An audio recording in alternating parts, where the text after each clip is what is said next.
morning, ma'am. My name is Vaishnavi. I read 8th secondary class.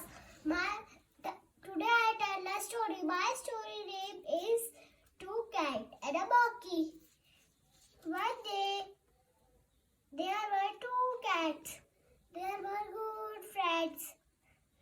They got a piece of bread. They make a big and small piece. They fight for a bigger piece.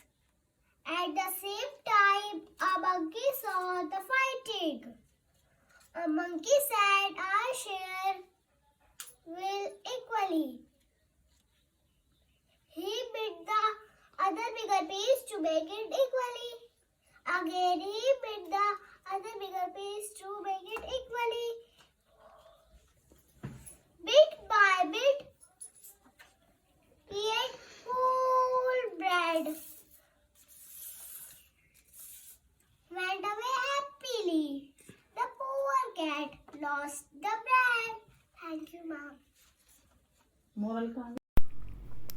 Thanks for watching. Please don't forget to subscribe, like, and click on the bell icon.